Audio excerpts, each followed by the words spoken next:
Hello, everybody. Today, Mr. Loo was hit by a pickpocket in Paris, and the feeling is terrible. So I want to relate the experience with you, and so that you might learn some of this experience. The experience was pretty agitating, and it's still boiled in me, right? Because it just happened. So what happened was that we were in Paris and we were traveling from one station to another. We got on the subway, like MRT equivalent, and was my wife and I getting on the train. So when the door opened, we went in. Just at the moment, next thing I feel a bump in me and my trolley bag, which I carry a trolley bag around. Okay, just fell on the floor, just fell on the floor, and instinctively, I was like, no, just instinctively, without thinking, right, I'll straight away, touch my wallet and my handphone. And guess what? My handphone was around, but my wallet was missing. And I instinctively knew that something is wrong. Now, sometimes you say, hey, did I put in other pockets, right? At that moment, I didn't check. I didn't check whether my pockets were in other places, because sometimes you could put it in other pockets. I didn't. I straight away knew that, there could be a threat of a pickpocket. And I look around, guess what? There was this nice looking African French gentleman looking at me and offered to pick up my bag for me. I look in his hands. His hands is wrapped with a jacket like this, right? So I've seen this kind of scene before. It looks damn familiar. Straight away, I reach for his jacket and open up the jacket, right? Open the jacket. Lo and behold, my wallet came out and fell onto the floor. Okay, it fell on the floor, and then I knew it was a pickpocket. Right.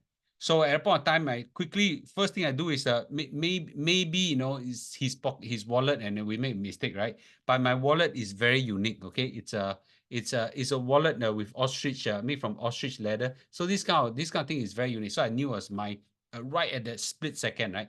So I shouted at him, "You took my wallet! You took my wallet! You took my wallet!" My wife also joined in the screaming and shout, "You are a thief, you are a thief, you are a thief." So at that moment, it's like, two Singaporeans just keep shouting at the African man. And the African man was like, no, but he spoke something in French where I don't freaking understand. But he just really said that, no, no, like, no, what they do? What they do? Why you all shouting at me? That kind of thing, right? So shouting, you're a thief, you took my wallet, you took my wallet. My wife was shouting, you're a thief, you're a thief, he's a thief. He's telling everybody he's a thief. And then he just, like, no, I didn't do anything, I didn't do anything. And then he just, gradually, I feel at the moment, I really want to punch him, but there's one problem. He's very tall and very big size. Okay. So I was thinking, if I punch him, it feels shook. Okay. But if he punch me back, I'll probably, broken teeth and broken bones, at the moment, bohua. But what if he hit my wife instead, right? That is even worse, right? So and at that moment, really, really, really, I was like shouting at everybody, "He's a thief! He's a thief! No, he took my wallet! He took my wallet." You know what? Nobody care. Nobody care, right? And that is so disappointing, right? Nobody care at all. Nobody care at all. And gradually, we reached the next station, and we got off a station. I don't know where the hell is he. I was still agitated, like, trembling, kind of anger, kind of agitation. And guess what? Okay, two another two African French, just said, look at me and look at us and just, welcome to Paris. Welcome to Paris. Nah, here, welcome to Paris. I was like, wow, what the hell, right? So it's no, it's very agitating. It's like very angry, and I was like trying to reflect. It's like, everything got to go by instinct. There's no time to think whatsoever. Um, I think there's a few things, that I really would like everybody to know. Oh yeah, I forgot to tell you as well. Well, while we are traveling, there's this nice French lady. After the pickpocket, walk away to another cabin. She came forward and say that, she identified herself a lawyer and said, if you want the phone number, the police, she can give it to us. But she said that nothing will happen to the guy, and you guys will be just wasting your time, right? And I was like, no, yeah, it's like, such a society of disappointment and decadence. Yeah. So I mean, I was looking at my wallet inside, I've got some credit cards inside, inside I've got, maybe about 500 plus euro and maybe about $50 Singapore dollars and things like that. My driver's license and things like that. But it's, it's, it would be quite a hassle to, to cancel credit cards, to lose the money, to file a police report. Everything is, it's just not a nice feeling when that happen. These are my reflections I want to share with everybody. Okay. Yeah. I want to share everybody, and please listen up. Number one is very important. Okay. Europe is far more dangerous than Singapore and Malaysia. Now, Singapore, of course, is very safe. Okay. Low crime doesn't mean no crime, but generally very safe. Malaysia is unsafe. I think Europe is 10 times unsafe compared to Malaysia. 10 times safe.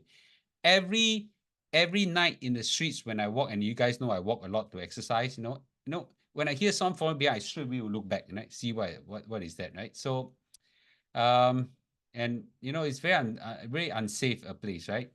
And the pickpockets, number two is that pickpockets are very, very professional. Now, mind you, I put my wallet deep my pocket below behind me.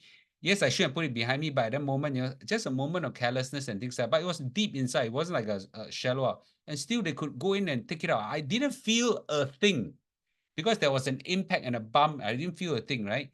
But because this scenario is a repeat of something similar has happened to me and my wife before, so we instinctively knew there was it's unusual. So they are very, very good, very professional. I didn't even feel the wallet leaving my pocket. Didn't feel. Um, and and uh and the third observation I want to share everybody is that the French society community simply don't care. Simply don't care, right? There were at least 50 people around. If 10 of them will step forward, nab the guy, call the police, we have been able to bring him to justice. Not one person, not one person. There were many men, men, not one person stood forward to help us. Not one person. In Singapore, I'm very sure 5 person will come and surround that person and at least arrest the person, and wait for police to come, right? Here, nobody cared. And the 1 person who cared only after the whole thing and just said, if you want the number, I give it to you, but nothing's going to happen, right? So, so I'm just, this thing, even in Malaysia, even Malaysia, I'm very sure in the kind of environment, some people will come forward to help, right? Here, nobody cared.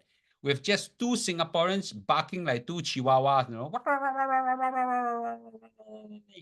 nobody cared. Yeah, nobody cared, right? So, on a funny note, I now know why dogs bark. Okay, dogs bark because I felt like one of them. Just bark, bark, bark, bark, bark, bark, just to just to ventilate and scare the guy away, right? But the frank truth is that at that point in time, in my mind, nobody come forward. I cannot take down the guy alone because he's damn big size. And what if he retaliates and hit my wife and break my bones or things like that? Really, and I got back my wallet really, right? So it's just a very disappointing society, very backward.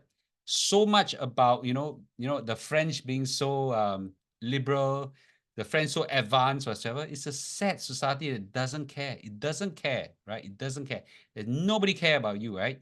And by the way, is this situation is also the same in Milan, in Rome, in of course in Paris, in Barcelona, in Venice, in London, right? Maybe in London, it's all very dangerous right now. And my next advice to you is don't come to Europe for holiday. It's not yeah, it's very interesting. You can buy handbags and look at some very nice very nice culture and buildings and museums and things like that. It's very unsafe, super unsafe, far worse than Malaysia, far worse than Malaysia. And I'm a frequent traveler to Malaysia and frequent traveler to Europe. I dare say this, not an equal, right? Not equal. This is probably the 10th time that I was hit by a pickpocket, like 10th time. This is probably one of the worst where my pocket, he actually lift out my pocket. I have to confront him. The most of the time, they wouldn't even successful, and uh, but um, but it's a very dangerous place. I'm a very seasoned European traveler. Okay, that I mean in tune with an instinct to watch over my things if something would happen, and yet, my wallet still left my body. Right? I was lucky today. I was lucky today, but you won't be so lucky. You won't be so lucky. Okay. They are very very good, right? So all you need is a moment of carelessness, which is impossible not to have. Okay, and they will be able to take advantage of it. So my advice to everybody is don't come to Europe for holiday, right? It's not, you lose your wealth, you lose the peace, you lose your, you lose the joy of your traveling, right? And pick a safer place, Japan, Korea, maybe even China, right? And also places, go Malaysia, right? All very nice place, holiday, right?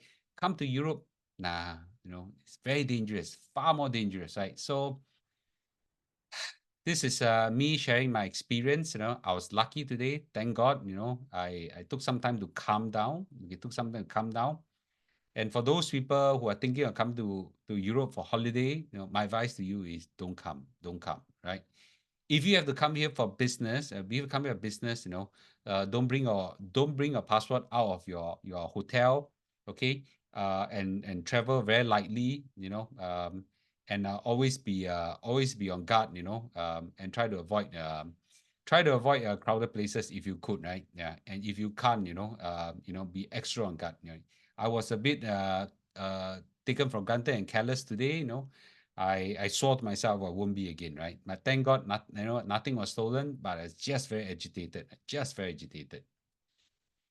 Have you have similar experience or heard of people with similar experience? Share in my Telegram group or share in my comments on YouTube below. Remember, give a like, and I'll see you in a day or two. All right. Thank you, and I'll see you in a day or two.